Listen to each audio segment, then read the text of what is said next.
PM Modi 2 सितंबर को BJP के सदस्यता अभियान की करेंगे शुरुआत। कार्यक्रम को लेकर तैयारियां तेज, महिलाओं युवाओं को जोड़ने का लक्ष्य। दिल्ली शराब घोटाले में अरविंद केजरीवाल को राहत नहीं, कोर्ट ने फिर लगा बड़ा झटका, 3 सितंबर तक बढ़ी न्यायिक हिरासत। बीजेपी ने कल बंगाल बंद किया आह्वान, नवन्ना प्रोटेस्ट में बवाल के बाद बंद का ऐलान। अब तक 126 लोग गिरफ्तार, 15 पुलिस वाले जब्त। यूपी के उपचुनाव से दूर रहेगी आम आदमी पार्टी। उत्तर प्रदेश के 10 सीटों पर विधानसभा सीटों पर होंगे उपचुनाव, संजय सिंह ने किया साफ। मायावती फिर चुनी गई, बीएसपी की राष्ट्रीय अध्यक्ष आकाश आनंद बने राष्ट्रीय रहेंगे उनके उत्तराधिकारी। बीएसपी की केंद्रीय कार्यकारिणी की बैठक का फैसला। गुजरात में बाढ़ का कहर, बाढ़ की चपेट में आने से 3 लोगों की मौत, 30 ट्रेनें रद्द, 22 स्टेट हाईवे बंद। अब तक 17,000 लोगों का रेस्क्यू हो चुका है। आप देख रहे हैं के न्यूज, खबरों का सारथी। नमस्कार, स्वागत है आपका के न्यूज में। आप देख रहे हैं देश की बात और मैं हूं आपके साथ विशाल पंडित। दिल्ली से खबर है, केंद्रीय मंत्री रवनीत सिंह बिट्टू ने जीता राजस्थान का राज्यसभा चुनाव। निर्विरोध सांसद बने, निर्वाचन अधिकारी ने बिट्टू को प्रमाण पत्र प्रदान किया।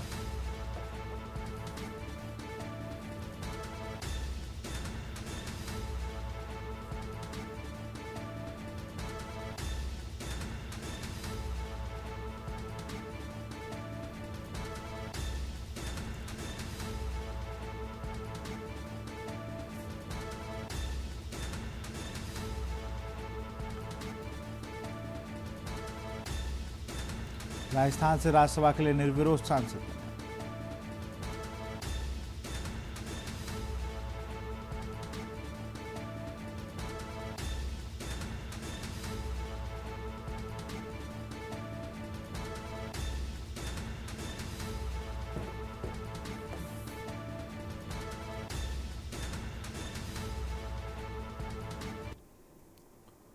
सुप्रीम कोर्ट ने मंगलवार को दिल्ली शराब नीति घोटाले में बीआरएस नेता के कविता को जमानत दे दी है। जमानत का आदेश देते हुए सुप्रीम कोर्ट ने सीबीआई और ईडी को भी फटकार लगाई और उनकी जांच के तरीके पर सवाल उठाए। तेलंगाना के पूर्व सीएम चंद्रशेखर की बेटी और बीआरएस से एमएलसी की कविता 15 मार्च से पुलिस हिरासत में है।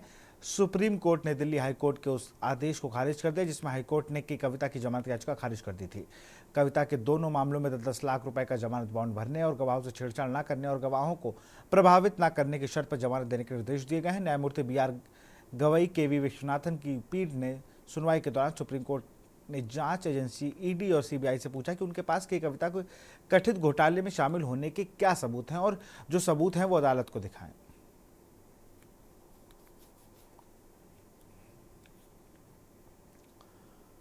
कोलकाता के आरजीकर मेडिकल कॉलेज में प्रशिक्षु डॉक्टर के साथ दरिंदगी के साथ दुष्कर्म और फिर हत्या, उसके निर्मम हत्या के तरीके करने के मामले में छात्र संगठन नवन्ना अभियान मार्च निकाल रहा है। प्रदर्शन के दौरान कोलकाता में भारी संख्या में पुलिस बल तैनात किया गया है। पुलिस ने हावड़ा ब्रिज से प्रदर्शनकारियों को हिरासत में लिया जो नवन्ना अभियान मार्च के तहत यहां आंदोलन कर रहे थे।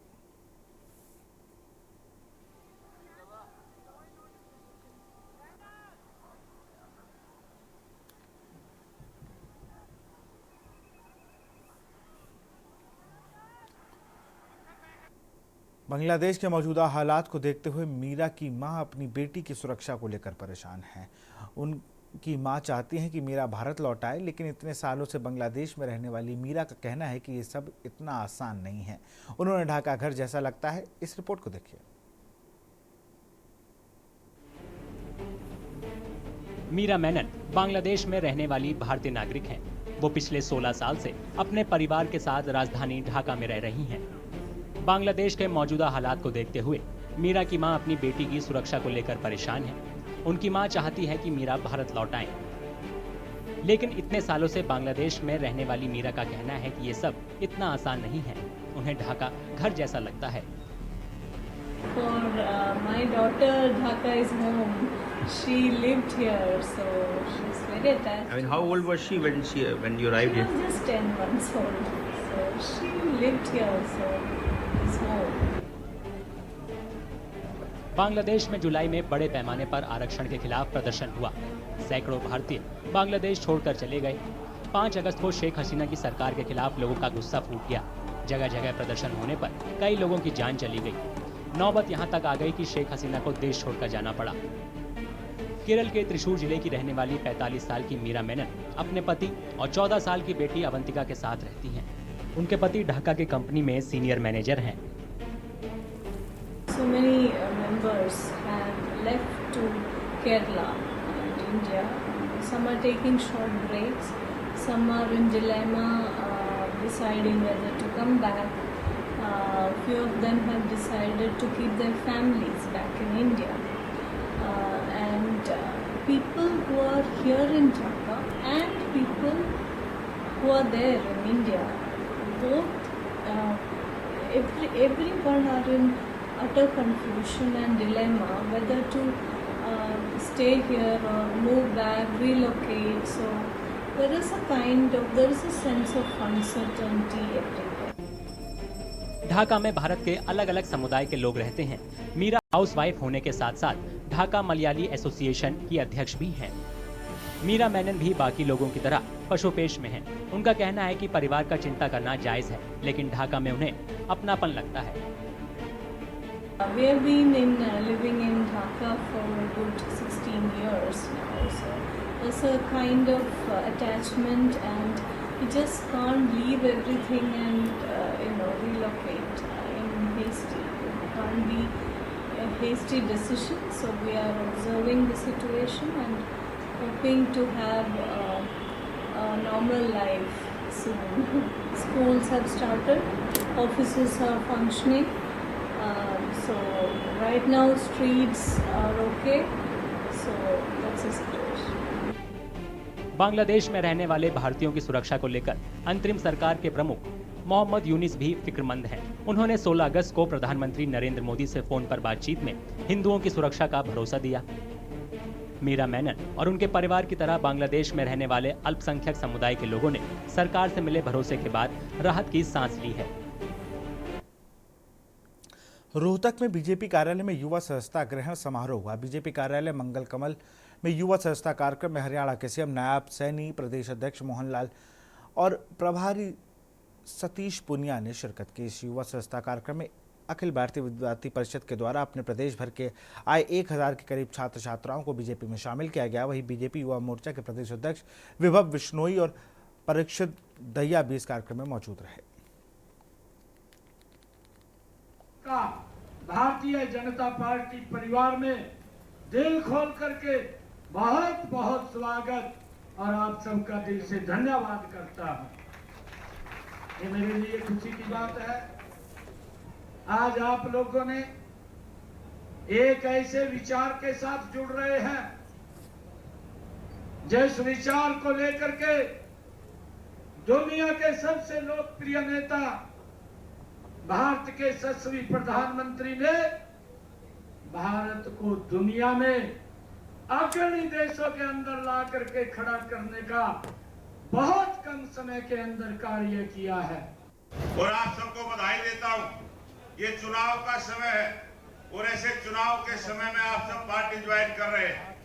आप सबको पार्टी में पूरा मान सम्मान देते हुए आपकी पूरी राजनीतिक भागीदारी जो भारतीय जनता पार्टी के विचार से आप जुड़ने के लिए आए हैं, मैं विश्वास दिलाता हूं आपको पूरे मान सम्मान के साथ पार्टी में उचित महत्व देते हुए भारतीय जनता पार्टी का जो प्लेटफॉर्म आपने चुना है, इसमें पूरा काम करने का आपको मौका मिलेगा।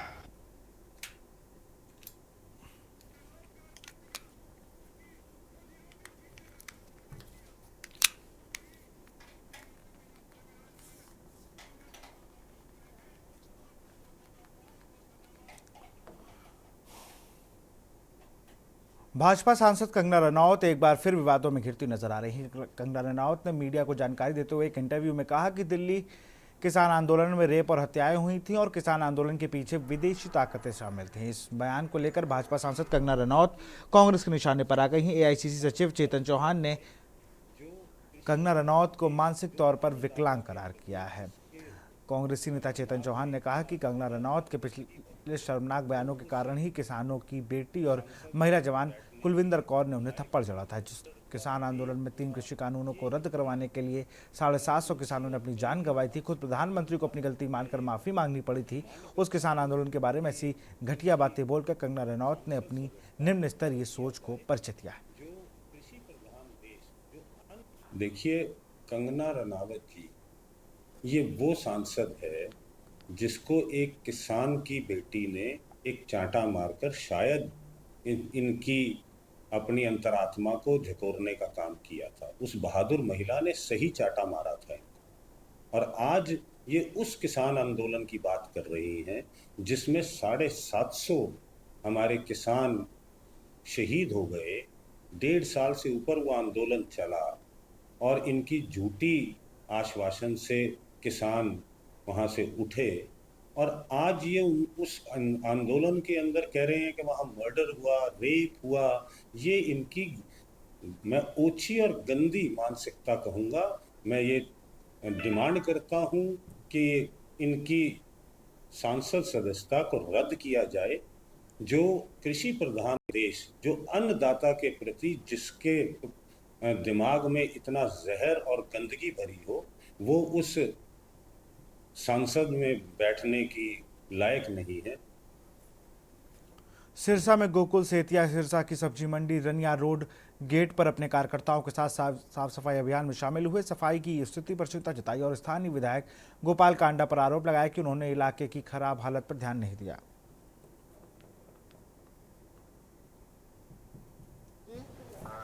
हाँ जी, मेरा जी अभी कोरोना लाइव ही चल रहे थे। सॉरी, हाथ में सारा ग्लव्स डाल रखे हैं, सफाई बयान चल रहा था। अच्छा जी जी। एक्शन साहब, एक ना सब्जी मंडी के साथ हम खड़े हैं और इधर बैक साइड पे ना जी बहुत ज़्यादा सीवरेज का पानी खड़ा है। आपको पता है कि सारे मार्केट में सब्जियां यहाँ से जाती हैं और बीमारियां ना फैल जाएं। सफाई अभियान भी छेड़ा है, लेकिन वो पानी का ड्रेनेज वहाँ से, एक्शन साहब आपसे रिक्वेस्ट है कि आप एक बार लाइव देख लीजिएगा, बहुत बुरे हालात हैं। मैं बोलता हूँ। Thank you sir, thank you so much. आप अगर अपने घर की सफाई करना चाहोगे तो आप टोल फ्री नंबर जारी करोगे कि मैंने अपने घर की सफाई करनी है और मुझे बताओ कि गंदगी कहाँ कहाँ है। भैया, ये उनका घर नहीं है। मैं पहले ही कहता हूँ, ये उनका घर नहीं है। आप एक चीज़ देखो, जो आदमी इलाके में घूमता है उसको ये नहीं दिखता कि उसकी खुद की सड़क के क्या हालात हैं। गुजरात के कई हिस्सों में सोमवार को भी भारी बारिश हुई। बारिश की वजह से आम जनजीवन पूरी तरह प्रभावित हो गया। कच्छ के नखत्राला में और मांडवी में भी भारी बारिश हुई है। आधी रात के बाद में 7 इंच से ज़्यादा बारिश का रिकॉर्ड भी हुआ है। वहीं बस स्टैंड के पास बाढ़ के पानी में बही कार मौके पर लोगों ने बड़ी मुश्किलों के साथ उसे रोका। हालांकि बाद में दिन में बारिश कम हो गई, जिससे पानी का लेवल थोड़ा कम हुआ। कच्छ के डीएम ने लोगों से सावधानी बरतने की अपील की। ज़्यादा बारिश वाले इलाकों में लोगों से कहा गया है कि घर से ना निकले। इस रिपोर्ट को देखिए। गुजरात के कई हिस्सों में सोमवार को भी भारी बारिश हुई। बारिश की वजह से आम जनजीवन बुरी तरह प्रभावित हो गया। कच्छ के नखत्राना और मांडवी में भी भारी बारिश हुई। आधी रात के बाद नखत्राना में 7 इंच से ज्यादा बारिश रिकॉर्ड की गई। नखत्राना बस स्टैंड के पास बाढ़ के पानी में बही कार को मौके पर लोगों ने बड़ी मुश्किलों से रोका।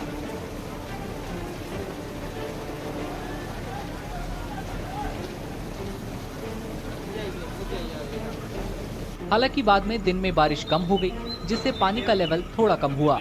कच्छ के डीएम ने लोगों से सावधानी बरतने की अपील भी की। ज्यादा बारिश वाले इलाकों में लोगों से कहा गया कि घर में रहें और जन्माष्टमी उत्सव को देखने के लिए बाहर जाने से बचें।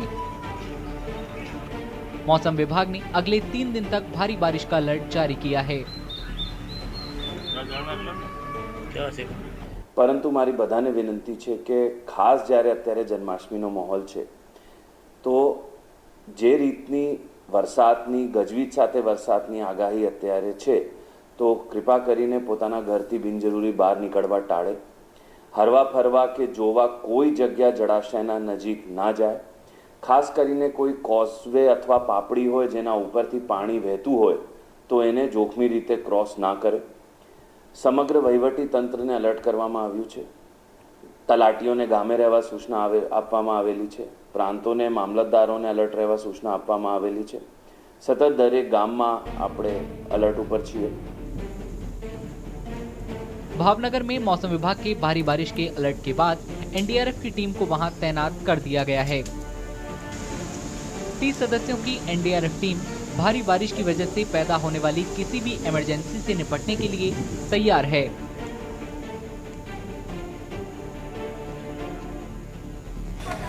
वलसाड जिले में पिछले 24 घंटों से भारी बारिश हो रही है। खासकर धर्मपुर और उसके आसपास के इलाकों में लगातार बारिश से लोग परेशान हैं। भारी बारिश से औरंगा नदी का जलस्तर भी बढ़ गया है। इससे किनारे पर रहने वाले लोग खतरे में हैं। कैलाश रोड पुल पर नदी का बहाव तेज होने की वजह से पुलिस ने बैरिकेड्स लगा दिए हैं। बहुत ही खराब स्थिति है, आने जाने का रास्ता सब बंद, और रास्ते जो खराब होते वो अलग, और इतना पानी, यहाँ तक पानी था कल मैं यहाँ पे आया तो अभी जाए कैसे और आए कैसे।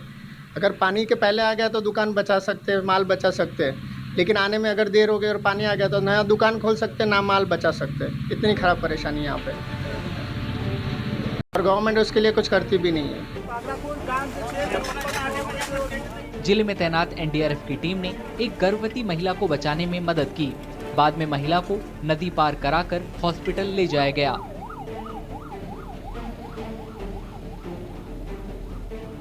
आज जैसा कि इन्फॉर्मेशन मिली थी कि एक प्रेग्नेंट महिला है और उसको हमें वहां से रेस्क्यू करके निकालना है, तो हमारे रेस्क्यूअर ने उसको बोट के माध्यम से निकाल लिया।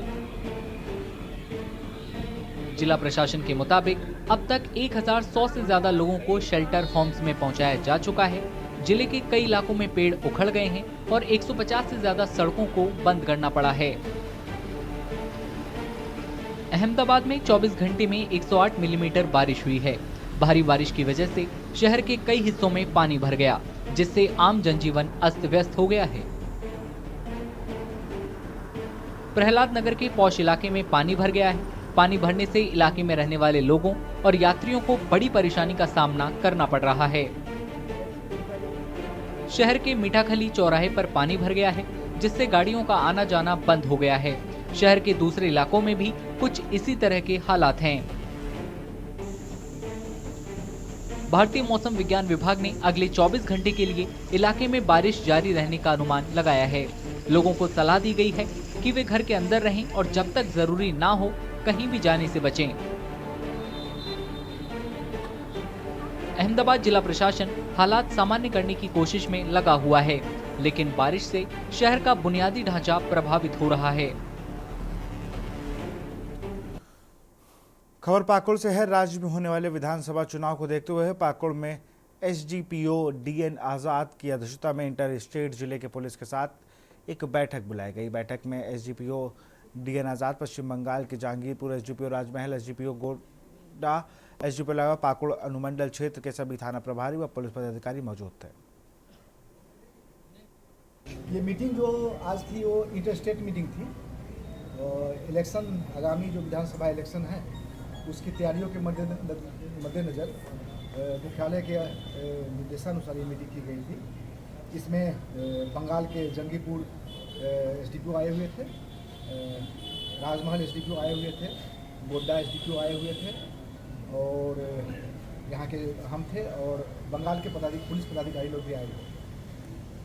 और हम लोगों ने चर्चा की कि जितने भी बोर्डिंग पीएस है, जहाँ जहाँ हम लोग का चेक नाका लगेगा, और जितने इस जिला के जितने बोर्डिंग एरिया है, जहाँ जहाँ जो गांव हैं, वहाँ जो अपराधकर्मी या वारंटी या फरारी लोग हैं, इस जिला का उधर, उस जिला का इधर, तो उसको हम लोगों ने शेयर किया है कि इलेक्शन से पहले उन सभी की गिरफ्तारी तय हो, और किसी भी कीमत पर इलेक्शन से पहले जितने भी फरारी और